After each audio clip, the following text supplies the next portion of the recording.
actualidad más pura, porque ustedes saben que el gobierno envió formalmente el lunes, hoy es miércoles, sí, el lunes al Congreso de la Nación la ley de glaciares y pidió, bueno, celeridad en lo que es el tratamiento. Hay una ley ya, bueno, que es la vigente del año 2010 y hay mucha polémica. Y no solamente hay polémica por lo que puede llegar a pasar en el caso de ser aprobada, sino que también hay polémica porque, bueno, empiezan a cambiar los paradigmas, ¿no? Una ley que en su momento había sido aprobada en el gobierno de Cristina Fernández de Kirchner, hoy una política completamente distinta y queremos saber más, ¿eh? Antes que criticar, queremos hablar con los que saben realmente. Por eso tomamos contacto ahora con el doctor Lucas Ruiz.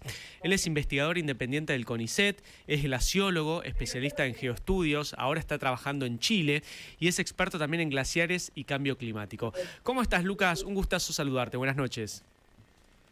Buenas tardes, un gusto, buenas noches, un gusto hablar con ustedes. No, el gusto es nuestro, gracias por este contacto. A ver, la primera pregunta que te hago, me parece que es la más obvia. No sé si tuviste acceso a lo que es el proyecto de ley del gobierno, si estuviste chusmeando un poco, y qué repercusión, o por lo menos cuál es tu resolución al respecto. Sí, tuve acceso al comunicado. Hoy estuve intentando seguir un poco las plenarias que están ocurriendo en el Senado, sería como la discusión en comisión, entiendo yo, del proyecto de ley. Y lo primero por ahí es, digamos, era esperable porque ya habían habido muchos comunicados del presidente y de otros actores políticos señalando la necesidad de modificar la ley o buscar una forma de modificación de la ley. Se habló mucho este año de ese tema. Obviamente hoy que tenemos un proyecto de modificación de ley es tema y es más relevante. Pero por ahí para responder tu pregunta, lo primero me sorprendió porque una de las grandes críticas que se escuchaba, una de las grandes críticas, la crítica principal que se escuchaba de los sectores mineros, de por ahí algunos gobernadores de las provincias cordilleranas, era la falta de definición de algunos términos técnicos como, por ejemplo, el famoso ambiente periglacial, que ahora va a tomar cada vez más relevancia. Ajá. Y sin embargo, esta modificación que se propone no toca el artículo 2, que es el artículo donde se define el ambiente periglacial y los glaciares. Okay.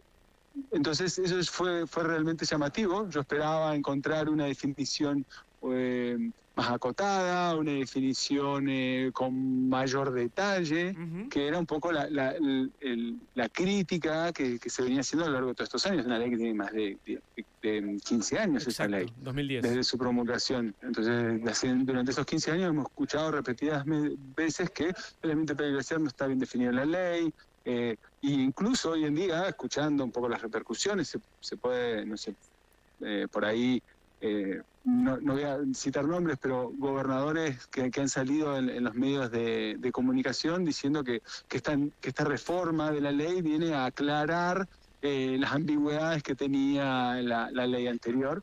Y sobre todo en términos de definición, como digo, no modifica, no hay en el texto nuevo intentos de modificar el artículo 2, sí. Lo que sí hay, y que creo yo que genera todavía incluso más ambigüedad, es que ahora organismos de las provincias, que en algunos casos pueden estar, digamos, pueden ser definidos por el poder político de la provincia, por el poder ejecutivo, para ser más preciso, que es el organismo de aplicación de la ley. El organismo de aplicación de la ley lo definen las provincias. Cada provincia puede definir cuál es su organismo de aplicación. Puede ser su Ministerio de Ambiente, puede ser su Secretaría de Ambiente, puede ser algún organismo creado ad hoc para eso. O sea, y no necesariamente sabemos cómo va a estar conformado.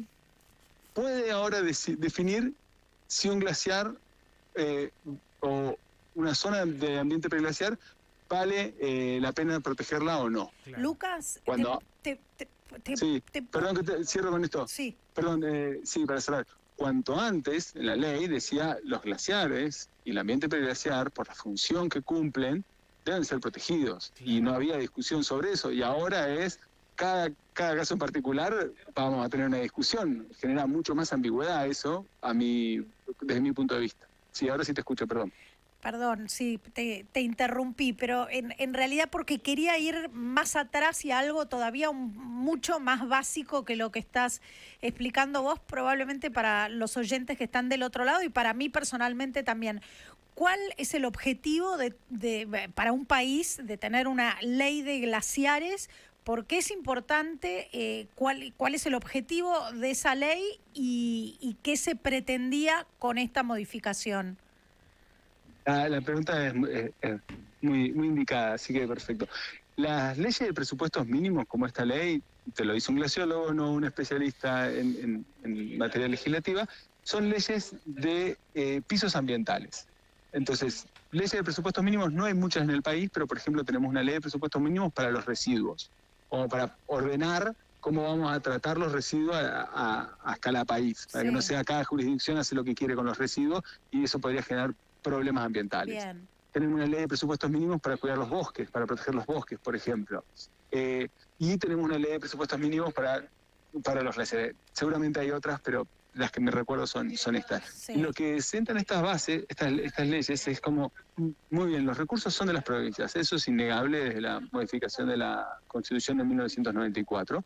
Sin embargo, la nación puede guardarse o se guarda el derecho de generar estas leyes de presupuestos mínimos que son pisos ambientales. Como diciendo, como país nos ponemos de acuerdo que es necesario proteger a los glaciares por el rol que cumplen en el sistema hídrico. Es necesario proteger los bosques por el rol que cumplen en el ambiente, la biodiversidad, etcétera, etcétera, etcétera. O en el caso de los residuos, es necesario manejar los residuos por lo menos con este piso de normativa para que no sea un caos en la recolección de residuos, por decir un ejemplo, ¿no?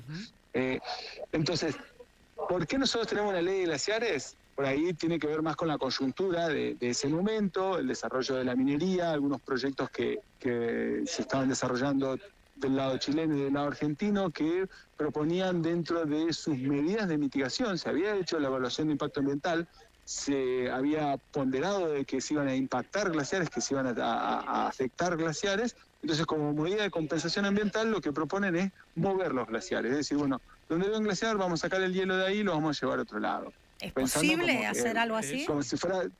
No es, digamos, posible sí, digamos, ¿va a respetar el normal funcionamiento y el rol hídrico que tienen los glaciares? No. O sea, yo puedo ir y mover un glaciar y bueno, si tenemos la capacidad de mover toneladas de roca, obviamente también tenemos la capacidad de mover toneladas de hielo. Claro. Pero eso altera completamente a ese glaciar, básicamente lo mueve del lugar, ¿no?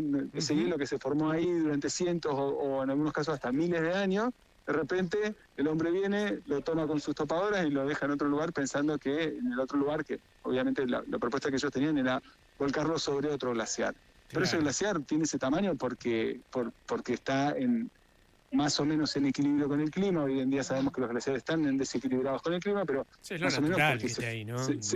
Por ahí, claro, para ser más sencillo, es lo natural. Lo natural es que ese glaciar tenga ese tamaño, esa morfología, y así lo querían, una especie de compensación ambiental. Lucas. Eso generó grandes preocupaciones y permitió el debate y la final promulgación de la ley. Una de las cuestiones que por ahí más resuena ahora con este envío del proyecto de ley de la ley de glaciares es el tema de la explotación. Muchos están acusando al gobierno o a los autores de este proyecto de, bueno, va a quedar en manos de cualquiera, los van a explotar para sacar más plata, para hacer más turismo o lo que fuese. Vos que estás en Chile y te aprovechamos que estás allá, ¿cómo es hay una diferencia importante entre la ley vigente argentina y la ley en Chile, por ejemplo, que también tiene sus glaciares? Sí, la legislación en Chile es muy diferente a Argentina. En Chile no es un país federal como nosotros.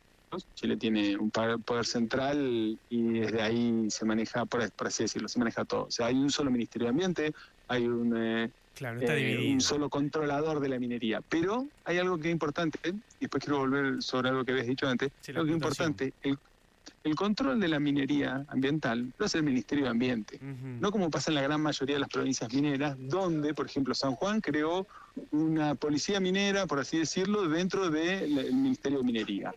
Sí. Mendoza ahora acaba de fusionar, hace un tiempo ha fusionado dentro del Ministerio de Energía al Ministerio de Ambiente. Entonces, hoy en día el control de la minería, por ejemplo, por dar ejemplo, en la provincia de San Juan o en la provincia de Mendoza, depende del mismo organismo que tiene que promocionar la minería. Claro.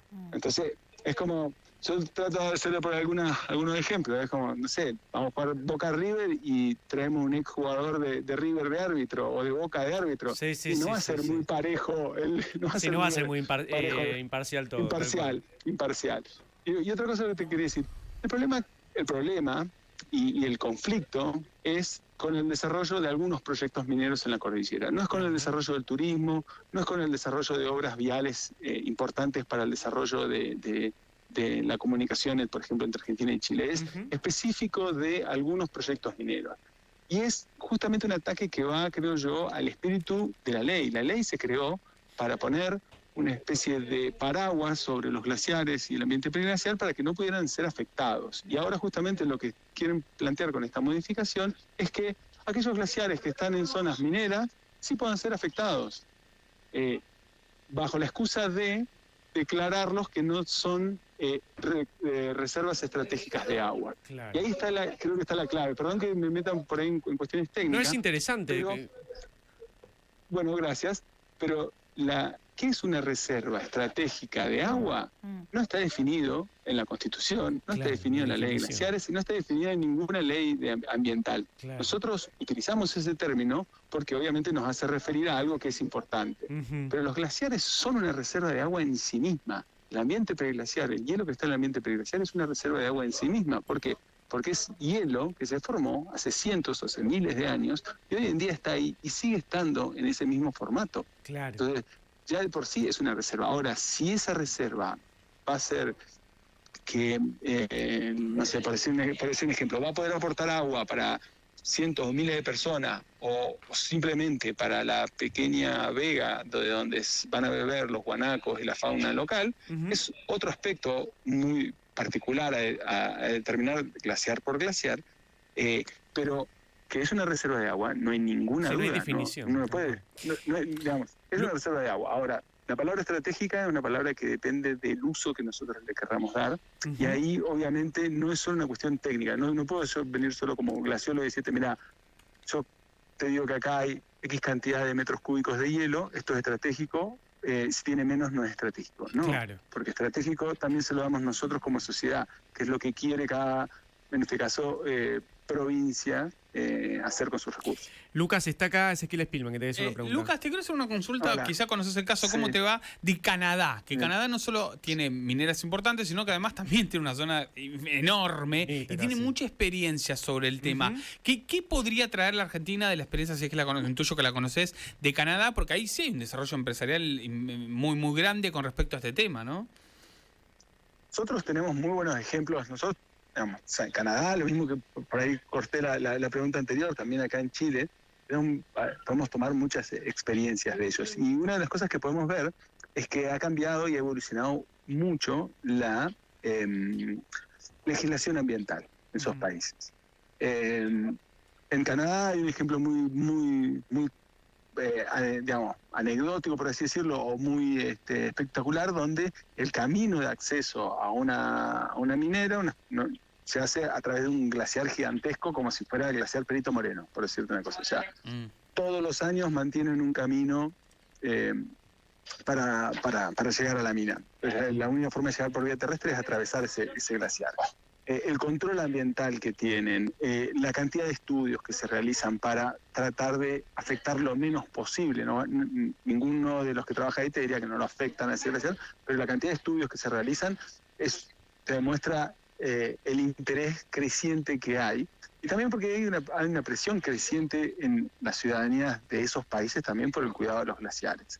La protección de los glaciares, el interés de la sociedad de los glaciares ha crecido mucho en los últimos años, podría decirte, y eso ha hecho que la legislación vaya evolucionando y cada vez los controles sean más estrictos. Acá en Chile, por ejemplo, para citar un ejemplo, la legislación ha avanzado muchísimo y hoy en día el control que tiene que tener, si bien, por ejemplo, para darte un ejemplo, hace 30 o 20 años, las mineras para llegar hasta el cobre destruían glaciares o rompían parte de los glaciares, y eso no era condenado, por así decirlo.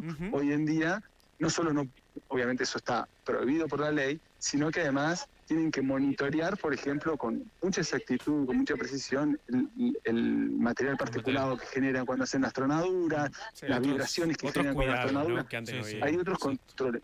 Y hay algo que es importante, es no generar ningún organismo ad hoc para controlar a una industria, Claro. sino que lo hacen desde el Ministerio de Ambiente. Exacto. Y eso es lo que Está unificado. creo yo que, claro, hoy el Ministerio de Ambiente de Chile controla desde las salmoneras en Patagonia Sí, hasta todo la pasa última por ahí. minera en el salar.